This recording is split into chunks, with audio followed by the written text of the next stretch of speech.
नमस्कार दोस्तों, स्वागत है आप सभी का हमारे इस चैनल पर। दोस्तों, हम लोग उत्तर प्रदेश विशेष में प्राचीन इतिहास पढ़ रहे थे और इसी में आज हम लोग को पढ़ना है प्राचीन इतिहास में धर्मों के बारे में। जैसे बौद्ध धर्म हो गया, जैन धर्म हो गया, वैष्णव धर्म हो गया। तो इसका उत्तर प्रदेश में क्या महत्व रहा है, उत्तर प्रदेश में किन किन स्थानों पर फैला और इसका विकास या विस्तार कैसे हुआ, ये सारी चीज़ें हम लोग देखेंगे। उत्तर प्रदेश के संदर्भ में ही देखेंगे, क्योंकि हम लोग यूपी स्पेशल पढ़ रहे हैं तो बहुत ज़्यादा डीपली नहीं पढ़ना है। आपको उतना ही पढ़ना है जितना यूपी जीके में पूछा जाता है। बौद्ध धर्म और उत्तर प्रदेश। बौद्ध और जैन धर्म के प्रसार की दृष्टि से उत्तर प्रदेश के 8 महाजनपदों का महत्वपूर्ण स्थान है। उत्तर प्रदेश में कितने महाजनपद हैं? 8। जैसे टोटल तो 16 महाजनपद हैं, लेकिन अकेले उत्तर प्रदेश में 8 महाजनपद हैं। बुद्ध शाक्य गणराज्य, जो कि कौशल जनपद के अंतर्गत आता था, उसके राजकुमार थे। तो बुद्ध कहाँ के थे? शाक्य गणराज्य के राजकुमार थे। शाक्य जैसे कपिलवस्तु के शाक्य, ठीक है। हमने बताया थे पिछले वीडियो में गणराज्यों के बारे में बताया था, जितने भी गणराज थे, जैसे पिपली वन के मौर्य, रामग्राम के कोलिये, ऐसे ही मैंने बताया था कपिलवस्तु के शाक्य। तो ये जो थे कपिलवस्तु के शाक्य गणराज्य के राजकुमार थे। शाक्यों के गढ़ प्रमुख शुद्धोधन ये बुद्ध के पिताजी थे। तो बुद्ध के पिताजी का नाम था शुद्धोधन और ये किस गणराज्य के प्रमुख थे? शाक्य गणराज्य, जो कि कपिलवस्तु में था। कपिलवस्तु जो आज सिद्धार्थ नगर है, जिला है, उसी के आसपास थे।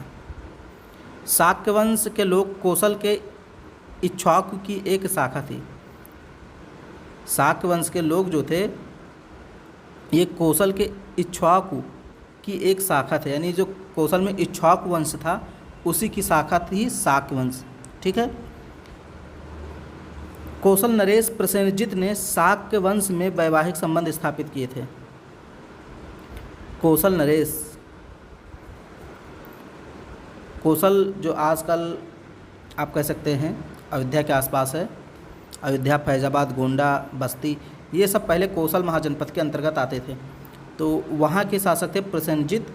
उन्होंने शाक्य वंश में अपना विवाह स्थापित किया था और इससे उनको एक पुत्र प्राप्त हुआ था जिसको विदूढ़ बोलते थे। विदूढ़ उनका उत्तराधिकारी बनता है बाद में। बस ये आपको याद रखना है कि विदूढ़ किसका उत्तराधिकारी था? प्रसेनजित का। प्रसेनजित कहाँ के शासक थे? कौशल महाजनपद के। इतना आपको याद रखना है। कौशल राज्य जैसे आज लखनऊ, अयोध्या, बाराबंकी, बस्ती, सिद्धार्थनगर, संत कबीर नगर, गोंडा, ये सब जो है कौशल के अंतर्गत आता था। अगर कौशल महाजनपद की राजधानी देखें तो इसकी राजधानी श्रावस्ती थी, लेकिन रामायण काल में इसकी राजधानी अयोध्या भी थी। कौशल की राजधानी रामायण काल में अयोध्या थी, बाद में श्रावस्ती बनी। श्रावस्ती में बुद्ध ने सर्वाधिक उपदेश दिए हैं, तो ये चीज़ आपको याद रखना है। भगवान बुद्ध ने श्रावस्ती में सर्वाधिक उपदेश दिए हैं। प्रत्येक वर्ष 4 माह का वर्षा काल यहीं पे व्यतीत करते थे। श्रावस्ती में ही बुद्ध ने अंगुलीमाल नामक डाकू को सुधार कर अपना शिष्य बनाया था। तो ये तो कहानी आपने सुनी होगी।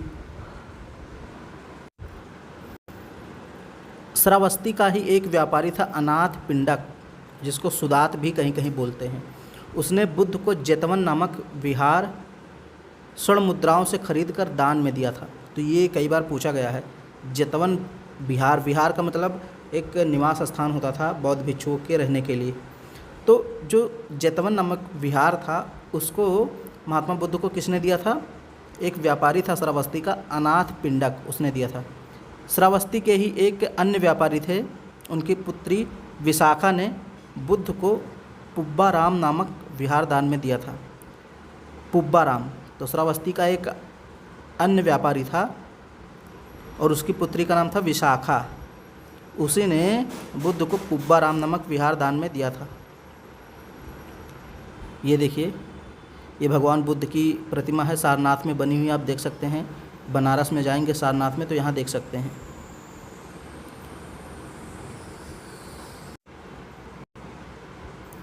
उत्खनन से ज्ञात हुआ है कि प्राचीन काल में श्रावस्ती की आकृति अर्धचंद्राकार थी।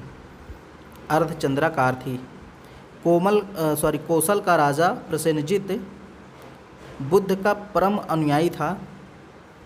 इसने बौद्ध संघ को श्रावस्ती में राजकाराम और मल्लिकाराम नामक विहार दान में दिया था। तो ये जो सारी चीज़ें हैं कि महात्मा बुद्ध को किसने किसने कौन कौन से विहार दिए, ये आपको याद रखना है। जैसे प्रसेनजित ने कौन कौन से विहार दिए, राजकाराम और मल्लिकाराम। बौद्ध संघ को इसने जो है प्रसेनजित ने ये विहार दान में दिए थे श्रावस्ती में। फिर मैंने बताया था जो विशाखा थी व्यापारी की पुत्री, उसने पुब्बाराम दिया था। उसके बाद मैंने यहाँ बताया जो अनाथ पिंडक था उसने जितवन नामक विहार दिया था। तो ये सब याद रखना है। प्रसेनजित भगवान बुद्ध को बहुत ज़्यादा मानता था। वत्स की राजधानी कौशाम्बी थी। यहाँ का राजा उदयन था। ये भी कई बार पूछा गया उदयन किस महाजनपद का राजा था, तो वत्स का राजा था। वत्स कौशाम्बी इसकी राजधानी थी। आजकल अगर हम देखें तो इलाहाबाद के आसपास का जो क्षेत्र है वहीं पहले वत्स महाजनपद हुआ करता था। और जो यहाँ का राजा था, वत्स का जो राजा उदयन था, वो भी बुद्ध का बहुत बड़ा भक्त था, एक प्रकार से अनुयायी था। इसने बुद्ध को घोषिताराम नामक विहार भेंट किया था। तो फिर यहाँ पे एक आ गया घोषिताराम नामक विहार। ये किसने दिया था? उदयन। किसको दिया था? भगवान बुद्ध को। बुद्ध ने अपना पहला उपदेश सारनाथ में दिया था।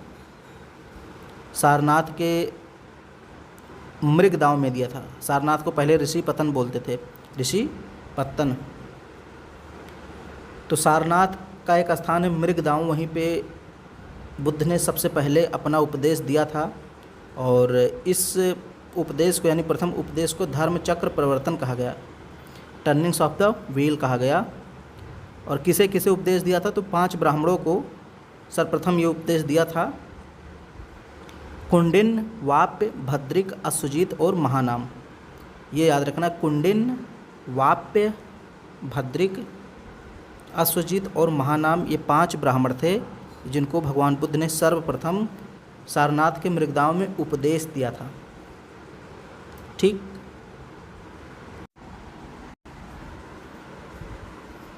मल्ल गणराज्य आधुनिक कुशीनगर एवं देवरिया जनपद में स्थित था। हम थोड़ा बहुत महाजनपदों के बारे में पढ़ रहे हैं जो बुद्ध के समय उत्तर प्रदेश में स्थापित थे। तो जैसे हमने कौशल पढ़ लिया और फिर उसके बाद जो है कि वत्स पढ़ लिया। अब मल्ल की बात करें तो मल्ल जो गणराज्य है ये आधुनिक कुशीनगर और देवरिया जनपद में स्थित है। देवरिया, कुशीनगर, गोरखपुर के इलाके में ये पहले स्थित था। मल्ल महाजनपद ये गणराज्य था, मतलब यहाँ गणतंत्र व्यवस्था स्थापित थी।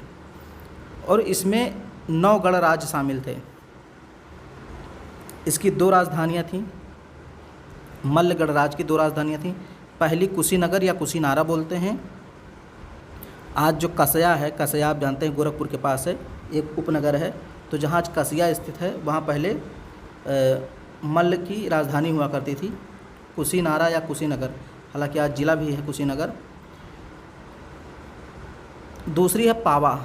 ये कुशीनगर के फाजिल नगर में स्थित है। जहाँ आज कुशीनगर का फाजिल नगर स्थान है, कुशीनगर में एक स्थान है फाजिल नगर, सठियाँव। तो वहीं पर जो है पहले मल्ल की राजधानी पावा हुआ करती थी। ठीक है। और जो कुशीनगर है ये पहले किस नाम से जाना जाता था? एक प्रकार से आज किस नाम से जाना जाता है? अनुरुधवा। अनुरुधवा जो आधुनिक कसया नगर के निकट स्थित है, ये पहले मल्ल की राजधानी हुआ करती थी। तो 2 राजधानी आपको याद रखनी है, एक तो कुशीनगर और दूसरा पावा। ये मल्ल गणराज्य की राजधानी हुआ करती थी। गौतम बुद्ध का परिनिर्वाण यानी निधन, परिनिर्वाण का मतलब निधन 483 ईसा पूर्व में बैसाख पूर्णिमा के दिन 80 वर्ष की आयु में हिरण्यवती नदी के तट पर हुआ था। हिरण्यवती नदी जिसको आज हम लोग गंडक बोलते हैं, ठीक, इसी के तट पर 80 वर्ष की अवस्था में कुशीनारा में या कुशीनगर में इनकी मृत्यु हुई थी। महापरिनिर्वाण बोला जाता है इसको। और इसके बाद बुद्ध के अस्थि अवशेषों पर 8 स्तूपों का निर्माण कराया गया, जिनमें 4 उत्तर प्रदेश में हैं। जब इनकी मृत्यु हुई तो इनकी जो अस्थियां थी उस पर 8 राज्यों ने अपना दावा किया, 8 शासकों ने अपना दावा किया और वे अपने अपने राज्य में ले गए और वहाँ पर उन्होंने स्तूप का निर्माण करवाया। तो जिनमें से 4 जो हैं, 4 राजा या राज्य उत्तर प्रदेश के थे, जैसे कपिलवस्तु के शाक्य, कुशीनगर के मल्ल, पावा के मल्ल और रामग्राम के कोलिये। ये सब क्या थे? ये सब गणराज थे।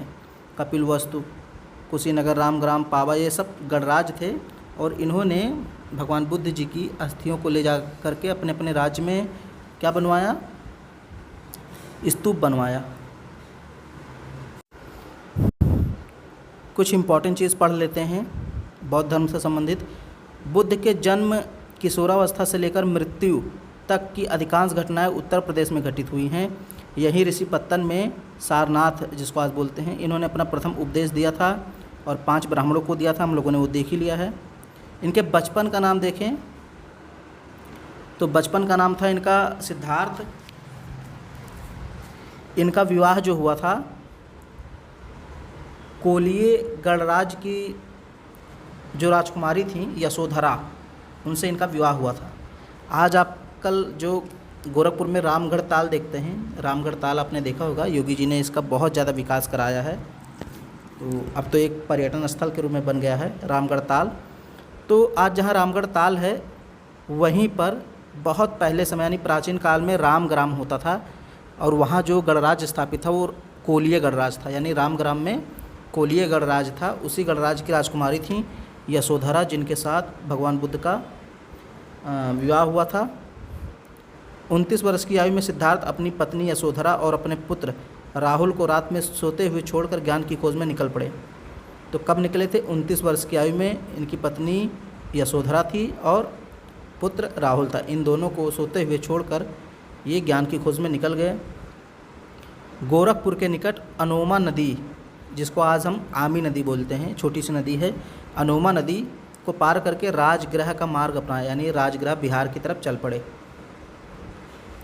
सिद्धार्थ के इस गृह त्याग की घटना को बौद्ध ग्रंथों में महाविनिष्कर्मण कहा गया है। तो ये सब याद रखिए। जब प्रथम उपदेश दिया तो उसको कहा गया धर्म चक्र प्रवर्तन। जब इन्होंने गृह त्याग किया तो उसको कहा गया महाविनिष्कर्मण। और जब इनकी मृत्यु हुई, जब इनका निधन हुआ, तो उसको कहा गया महापरिनिर्वाण। फिर है गया में उरुवेल नामक स्थान पर, कहीं कहीं उरुवेला लिखा होता है तो एक ही चीज़ है, ये बिहार में है। गया बिहार का एक ज़िला है। तो गया में उरुवेला नामक स्थान पर निरंजना नदी के तट पर संबोधि प्राप्त करने के पश्चात सिद्धार्थ बुद्ध कहलाए। संबोधि का मतलब ज्ञान, यहाँ पे संबोधि का मतलब क्या है? ज्ञान। यानी इनको निरंजना नदी के तट पर, जो गया में स्थित है, उरुवेला नामक स्थान पर, गया जिले में उरुवेला नामक स्थान पर निरंजना नदी के तट पर भगवान बुद्ध को जो है संबोधि प्राप्त हुआ, ज्ञान प्राप्त हुआ और तभी से बुद्ध कहलाए। उसके पहले इनको सिद्धार्थ ही कहा जाता था। प्रथम उपदेश इन्होंने ऋषिपत्तनम में दिया, वर्तमान सारनाथ वाराणसी में स्थित है। मृगदाव में दिया था, ये सब हम लोग ने बात कर ही लिया। सारनाथ में दिए गए प्रथम उपदेश को धर्मचक्र प्रवर्तन कहते हैं, ये भी देखा हम लोगों ने। सर्वाधिक उपदेश इन्होंने श्रावस्ती में दिए थे, आज जो श्रावस्ती जिला है वहीं पे। कोसल राज की राजधानी हुआ करती थी श्रावस्ती और सरयू नदी के तट पर स्थित है। बौद्ध धर्म दर्शन, अब इस थोड़ा सा दर्शन यानी फिलॉसफी क्या थी इसके बारे में बात कर लेते हैं। तो बौद्ध धर्म में 4 आर्य सत्य बताए गए हैं, यानी इन्होंने कहा 4 चीज़ें जीवन में सच हैं, ये होनी ही होनी है। इन्होंने कहा दुख है, संसार में क्या है? दुख है, दुख समुदाय है, दुख निरोध है और दुख निरोध गामिनी प्रतिपदा है। यानी संसार कैसा है? दुखमयी है, सारे लोग दुखी हैं और दुख का कारण है। दुख समुदाय मतलब दुख का कारण है। दुख निरोध मतलब दुख को रोकने के लिए उपाय हैं और दुख निरोध गामिनी प्रतिपदा, और वो उपाय इन्होंने आगे बताए हैं। यानी कि जो दुख है उसको ख़त्म करने के इन्होंने 8 तरीके अष्टांगिक मार्ग बताए हैं, वही सारी चीज़ इसमें हैं। तो ये सारी चीज़ें इन्होंने बताए हैं, अष्टांगिक मार्ग, 10 शील, ये सब आपको जब बौद्ध धर्म डिटेल में पढ़ते हैं तो वहाँ आपको पढ़ाया जाता है ये सारी चीज़ें क्या हैं। ठीक,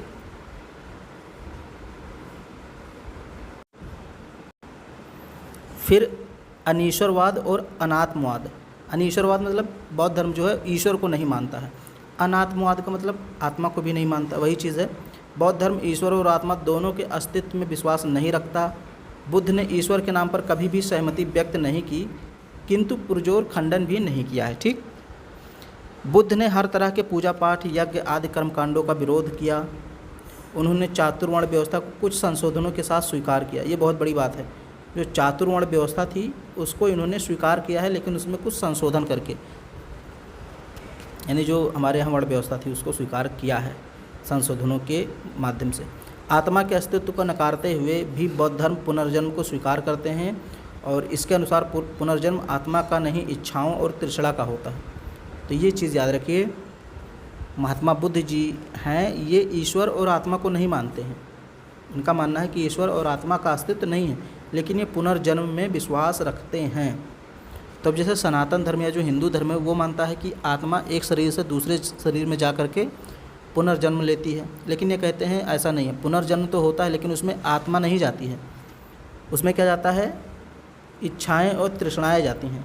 यानी अगर आपके अंदर इच्छा और तृष्णा का मतलब लालच, ये दो चीज़ें बाकी हैं तो आपका अगला जन्म होगा।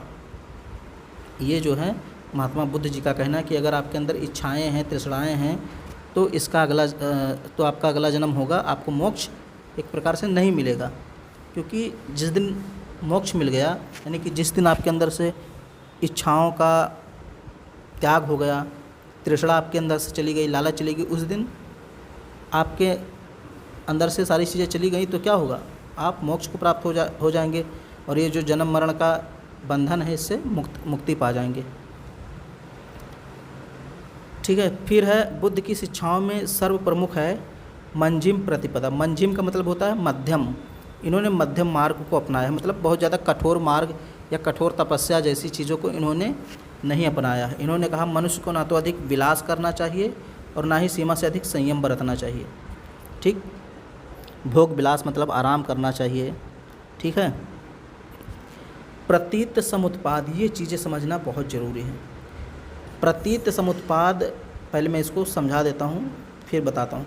प्रतीत समुत्पाद का मतलब ये है, महात्मा बुद्ध जी ने बताया कि दुनिया में हर एक घटना के पीछे कोई ना कोई कारण होता है, और हर एक कारण के पीछे कोई ना कोई घटना होती है। ठीक है। इसी को इन्होंने कहा कार्य कारण का सिद्धांत। यानी कोई भी कार्य होता है या कोई भी घटना घटती है तो उसके पीछे कोई कारण होता है, और हर एक कारण के पीछे कोई ना कोई कार्य होता है। सीधी सी बात ये समझ लीजिए, इन्होंने कहा जब एक घटना घटती है तो उसी के अनुसार दूसरी घटना घटती है। अगर एक घटना ना घटी होती तो फिर दूसरी घटना भी ना घटी होती। इन्होंने यही बताया। ठीक है। अब इसको पढ़ते हैं फिर समझ में आएगा। बौद्ध धर्म का प्रमुख सिद्धांत है प्रतीत समुत्पाद। इसका अर्थ है किसी वस्तु अथवा घटना के होने पर अन्य वस्तु या घटनाओं की उत्पत्ति होती है। मतलब एक घटना अगर घटित हुई है तो उसके बाद उसी से प्रभावित होकर दूसरी घटना घटित होगी। अगर पहली घटना ना घटी हुई होती तो दूसरी घटना भी ना घटित होती। जैसे इन्होंने कहा सूर्योदय होता है तो उसके बाद सूर्यास्त होता है, रात के बाद दिन होता है, जन्म के बाद मृत्यु। ये सारी चीज़ें इन्होंने बताया।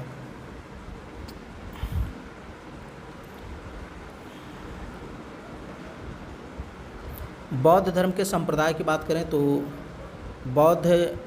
जो बुद्ध के महापरिनिर्वाण के 100 वर्ष बाद, यानी लगभग 483 ईस्वी में इनकी जब मृत्यु हुई, उसके 100 वर्ष बाद इनके अनुयायियों का एक समूह था, वो पुराने नियमों एवं नीतियों में समय के अनुरूप परिवर्तन की मांग करने लगा। यानी जो भी इनके अनुयायी थे महात्मा बुद्ध जी के, उसमें एक वर्ग ऐसा था, एक समूह ऐसा था लोगों का जो नियमों और नीतियों में बदलाव करने का इच्छुक हो गया। जो भी पुराने नियम थे महात्मा बुद्ध जी के बनाए हुए, उसमें जो है वो परिवर्तन की मांग करने लगा। जबकि कुछ अन्य अनुयायी थे, वे बुद्ध के बताए गए सिद्धांतों पर बिना किसी परिवर्तन के चलना चाहते थे। तो दो तरह के गुट बन गए। एक लोग जो पुराने नियमों में, कानूनों में, नीतियों में, सिद्धांतों में बदलाव चाहते थे कि समय के साथ बदल जाना चाहिए। लेकिन एक वर्ग ऐसा था जो एकदम एग्जैक्ट जैसा बुद्ध जी ने बताया था उसी मार्ग पर चलना चाहता था। ठीक है। तो दो समूह बट गए, यानी कि अलग अलग समूह में लोग या इसके अनुयायी जो थे वो बट गए। इस विवाद और मतभेद के कारण आगे चलकर बौद्ध धर्म दो संप्रदायों में विभक्त हो गया, हीनयान और महायान। अब ये जो हीनयान थे ये रूढ़िवादी थे। रूढ़िवादी मतलब ये महात्मा बुद्ध जी के बताए गए सिद्धांतों, नियमों और नीतियों में ही विश्वास रखते थे, ये कोई परिवर्तन नहीं चाहते थे, इसलिए इनको रूढ़िवादी कहा गया, पुरातनवादी कहा गया। जबकि महायान जो थे ये जो है बदलाव चाहते थे, परिवर्तन चाहते थे। इनका कहना था कि समय के साथ साथ नियमों और नीतियों में बदलाव करना ज़रूरी है। और एक चीज़ और जान लीजिए, ये जो हीनयान है ये महात्मा बुद्ध को महापुरुष मानते हैं। हीनयान जो हैं ये महात्मा बुद्ध को महापुरुष मानते हैं, जबकि महायान के जो अनुयायी हैं ये महात्मा बुद्ध को भगवान के रूप में मानते हैं।